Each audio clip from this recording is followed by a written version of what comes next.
Hello guys, welcome to our channel Onyx Eds. मैं आपको पढ़ा रही थी क्लासिफिकेशन ऑफ नंबर्स, जिसको हम बोलते हैं टाइप्स ऑफ नंबर्स। कल की क्लास में हमने पढ़ा था prime number, odd number, composite number, coprime number, perfect number, even number. ये सब चीज़ मैंने आपको कल बता दी थी। अभी हमारे कुछ और नंबर्स बाकी हैं जो मैं आज की क्लास में कवर कराऊंगी, और लास्ट की में क्लास के एंड में ये जो हमने कल पढ़ा था उसको हम रिवाइज कर लेंगे। ठीक है, तो चलिए आज की क्लास हम स्टार्ट करते हैं। रियल नंबर क्या होते हैं? रियल नंबर को हम 2 पार्ट्स में डिवाइड कर सकते हैं, डेसिमल एंड इंटीजर। इंटीजर तो दोस्तों मैंने कल आपको पढ़ाया था। Integer is of 2 types, positive integer and negative integer. And में मैं आपको ये सब बता दूंगी इसके बारे में कि इंटीजर क्या होते हैं। अभी हम डेसिमल नंबर के बारे में पढ़ते हैं। डेसिमल नंबर कैसे होते हैं? डेसिमल को भी फर्दर डिवाइड कर सकते हैं हम 2 पार्ट्स में, repeating and non repeating.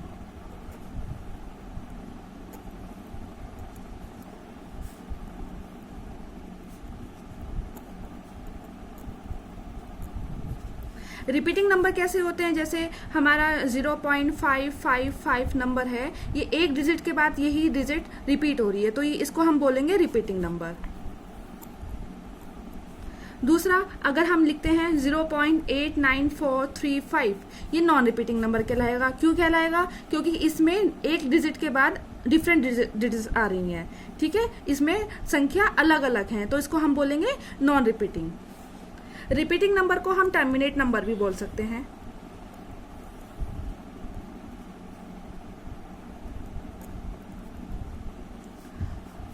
Terminate number कौन से होते हैं जिसको हम टर्मिनेट कर सकते हैं? किस फॉर्म में कर सकते हैं? जैसे हमारा 0.3 है, इस नंबर को हम टर्मिनेट कर सकते हैं। कैसे? हम पॉइंट हटाएंगे और इसमें नीचे डिवाइड करेंगे 10 से, तो ये हमारा p/q की फॉर्म में बन गया है। p/q की फॉर्म में बन गया है, और इसमें हमारा q is not equals to 0 होना चाहिए, ये कंडीशन है। तो इसको हम क्या बोल सकते हैं? p/q की फॉर्म में होना चाहिए और q is not equals to 0। ये हमारा टर्मिनेट नंबर होता है। जब कोई भी नंबर अगर हमारा टर्मिनेट हो जाता है तो उसको हम बोलते हैं रेशनल नंबर।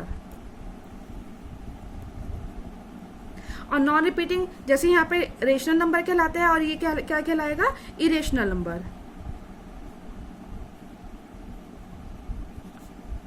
इरेशनल नंबर कौन कौन से होते हैं? जैसे √2, √3, √4 एंड पाई। ये सब आपके इरेशनल नंबर होते हैं। पाई की वैल्यू क्या आती है? 22/7। इसको हम टर्मिनेट कर सकते हैं p/q की फॉर्म में, लेकिन फिर भी पाई जो होगा हमारा वो इरेशनल नंबर होगा। ठीक है, एक होता है आपका imaginary number.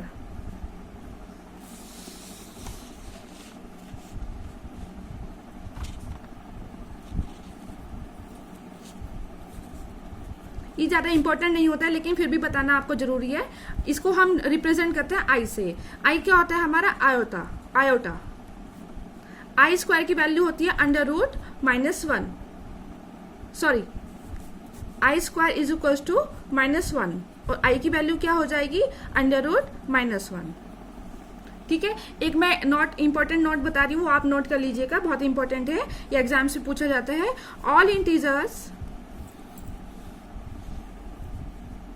Are rational number.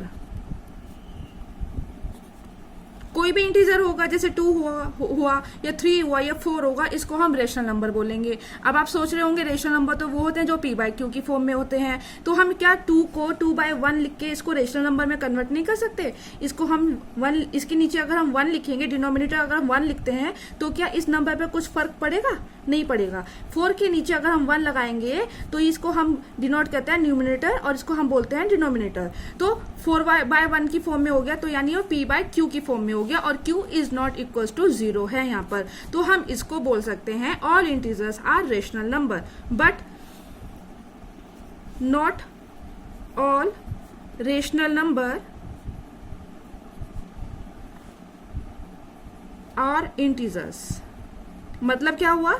सारे इंटीजर्स तो रेशनल नंबर होते हैं, बट रेशनल नंबर, जितने भी रेशनल नंबर होते हैं वो इंटीजर्स नहीं होते हैं। जैसे हमने ये बताया 3/1, ये तो इंटीजर है, ये रेशनल नंबर भी है, लेकिन अगर हम लिखते हैं 2/3, ये हमारा इंटीजर नहीं है, ये हमारा रेशनल नंबर है। ठीक है, इसलिए ये इंपॉर्टेंट है पॉइंट। ठीक है, अब हम रिवाइज करते हैं जो हमने कल पढ़ा था, कल की क्लास में पढ़ा था, जितने भी नंबर्स थे वो हम सब एक बार रिवाइज कर लेते हैं। कि मैं आपको सिर्फ एक डेफिनेशन बताऊंगी और उसके एग्जांपल्स बताऊंगी ताकि आपको अच्छे से क्लियर हो जाए।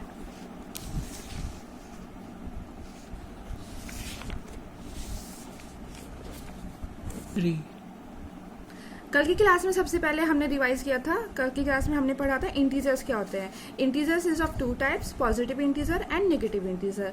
पॉजिटिव इंटीजर क्या होते हैं, जो 1, 2, 3 और इनफाइनाइट तक कोई भी डिजिट्स होती है उनको हम पॉजिटिव इंटीजर बोलते हैं। नेगेटिव इंटीजर क्या होते हैं, जो माइनस में होते हैं, माइनस इन्फिनिटी से लेकर -1 तक जितनी भी वैल्यूज होती हैं, जितनी भी संख्या होती है उनको हम नेगेटिव इंटीजर बोलते हैं। और जीरो क्या होता है, जीरो हमारा इंटीजर नहीं होता, ये न्यूट्रल इंटीजर होता है। ठीक है, अब आती है बात पॉजिटिव इंटीजर। पॉजिटिव इंटीजर्स में क्या क्या आते हैं, सबसे पहले हमने पढ़ा था प्राइम नंबर। इसकी डेफिनेशन हमने क्या लिखी थी, ओनली 2 फैक्टर्स। प्राइम नंबर्स के सिर्फ 2 फैक्टर्स होते हैं, या तो 1 होते हैं या फिर वो अपने ही टेबल से डिवाइड होते हैं। ठीक है, और 1 जो भी होता है वो नाइदर प्राइम नंबर होता है, ना ही कंपोजिट नंबर होते हैं। कंपोजिट नंबर क्या होते हैं, मोर देन 2 फैक्टर्स, जिसके एक से ज्यादा फैक्टर्स होते हैं। ठीक है, प्राइम नंबर में सिर्फ 2 फैक्टर्स होते हैं और कंपोजिट नंबर में 2 फैक्टर्स होते हैं। जैसे कंपोजिट नंबर में हमने 4 का एग्जांपल लिया था, 2 से हमने डिवाइड किया तो 2 आया, फिर से 2 को डिवाइड किया तो हमने 1 आया। ठीक है, तो इसके एक से ज्यादा 2 फैक्टर्स हो गए, तो हम इसको बोलेंगे ये कंपोजिट नंबर है। हमने सबसे पहले हमने ये पढ़ा था स्मॉलेस्ट प्राइम नंबर क्या होता है, 2। ओनली इवन प्राइम नंबर क्या होता है, वो भी 2 होता है। प्राइम नंबर 1 से लेके 50 तक कितने प्राइम नंबर्स होते हैं, 15। 50 से लेके 100 तक कितने प्राइम नंबर्स होते हैं, 10। और 1 से लेके 100 तक कितने होंगे, 15 + 10 25।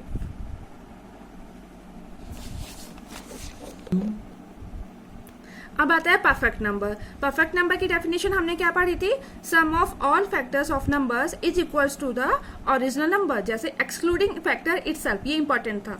ठीक है, इसमें एग्जांपल हमने लिया था 6। इसके फैक्टर्स क्या क्या निकाले थे, 1, 2, 3 एंड 6। 6 को तो हमें लेना ही नहीं है, तो 1, 2, 3 को अगर हम ऐड करेंगे तो ये 6 ओरिजिनल नंबर, जो हमारा खुद का नंबर है जिसके हम फैक्टर्स निकाल रहे थे, वही नंबर आ गया। तो इसका मतलब 6 क्या है, परफेक्ट नंबर है। अगर हमने एक एग्जाम्पल हमने लिया था 8 के फैक्टर्स हम निकालेंगे 1, 2, 4 एंड 8 हमें लेना नहीं है अकॉर्डिंग टू डेफिनेशन। तो अगर हम इसको 1, 2 एंड 4 को ऐड करेंगे तो क्या आता है, 7 हमारा परफेक्ट नंबर नहीं है, क्योंकि 7 इज नॉट इक्वल टू 8 हमारा नंबर है जिसके हम फैक्टर्स निकाल रहे हैं, जिसका हम पता लगा रहे हैं कि 8 परफेक्ट नंबर है या नहीं है। इसी तरीके से 9 का है, जैसे हमने 9 के फैक्टर्स निकाल लिए, ये 1 से डिवाइड होगा, 3 से डिवाइड होगा, 9 से डिवाइड होगा। 9 हमें नहीं लेना है, तो 1 और 3 को ऐड करेंगे तो 4 आएगा, 4 हमारा परफेक्ट नंबर नहीं है।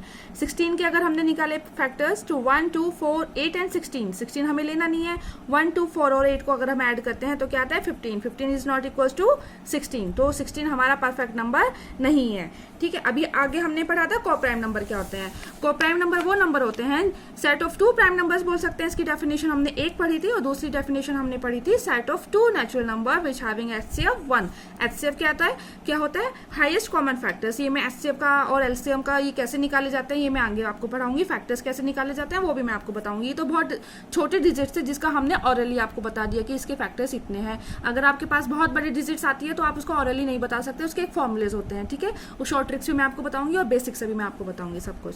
ठीक है, अब हमने इसका HCF निकाला, 3 और 5 का HCF तो 1 ही होगा। ये एक तो अपने टेबल से डिवाइड होते हैं और फिर एक 1 से डिवाइड होते हैं। ठीक है, 11 और 19 का भी HCF 1 ही आएगा, क्योंकि सिर्फ अपने टेबल से डिवाइड होते हैं और एक 1 से डिवाइड होते हैं। एक हमने सेट्स लिया था 9 एंड 25 का, ये कंपोजिट नंबर है। ठीक है, कंपोजिट नंबर क्या होता है, जिसके एक से ज्यादा 2 फैक्टर्स होते हैं। जैसे हमने यहाँ पे देखा था 9 को अगर हमने इसके फैक्टर्स निकाले तो 3 से क्या आया, 3 एंड देन 3 को फिर से डिवाइड किया तो क्या आया, 1, तो इसके मोर देन 2 फैक्टर्स आ गए। 25 का भी अगर हमने निकाला तो 5 से आया तो 5 को किया तो 1, तो इन दोनों में कॉमन तो कुछ नहीं है, हाईएस्ट कॉमन बोलते हैं। HCF की फुल फॉर्म क्या होती है, हाईएस्ट कॉमन फैक्टर। कॉमन निकालना होता है, इसमें देख रहे हैं आप तो इसमें कोई भी कॉमन नहीं है, तो इन दोनों का HCF क्या होगा, 1। ठीक है, तो ये दोनों आपके कोप्राइम नंबर्स है, example 1 and example 2। Set of 2 prime numbers, set बनाना है, सेट यानी 2 पेयर्स का बनाना है। ठीक है, इवन नंबर क्या होता है, even number is a number which exactly divisible by 2, जो 2 से पूर्णतः विभाज्य हो जाती है उसको हम बोलते हैं इवन नंबर। इवन नंबर जो सिर्फ 2 के टेबल में आते हैं, जैसे 2 से जो डिवाइड हो जाते हैं, 2, 4, 6, 8, 10, 12, 14 जितने भी नंबर्स होंगे ये सब आपके इवन नंबर हैं। ऑड नंबर क्या होता है, odd number is a number which is not divisible by 2, जो 2 से डिवाइड नहीं होते हैं उनको हम बोलते हैं ऑड नंबर। जैसे 1, 3, 5, 7 ये सब आपके ऑड नंबर होते हैं।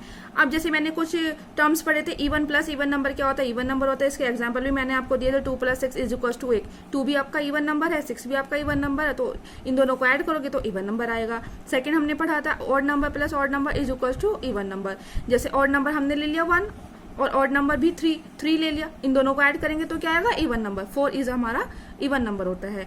ऑड नंबर और इवन नंबर को अगर हम ऐड करते हैं तो वो हमारा ऑड नंबर आता है। जैसे हमने ऑड नंबर लिया 3 और इवन नंबर लिया हमने 2, तो इन दोनों को ऐड करेंगे तो हमारा 5 आएगा, तो 5 हमारा ऑड नंबर है। आप इसमें कोई भी एग्जाम्पल्स लेके आप खुद से ट्राई कर सकते हैं, तो आपका ये कंडीशंस फुलफिल होती है। आज हमने क्या पढ़ा था वो मैं आपको बता देती हूँ। Real number is of 2 types, decimal number and integer number. Decimal क्या होते हैं, जो पॉइंट के बाद जो भी नंबर होते हैं, जो पॉइंट में होते हैं उनको हम डेसिमल बोलते हैं। जैसे डेसिमल कितने टाइप्स के होते हैं, repeating and non repeating. Repeating को हम कैसे रिप्रेजेंट करते हैं, किसी भी संख्या के पीछे अगर वही संख्या रिपीट होती रहती है तो हम उसको बोलते हैं रिपीटिंग।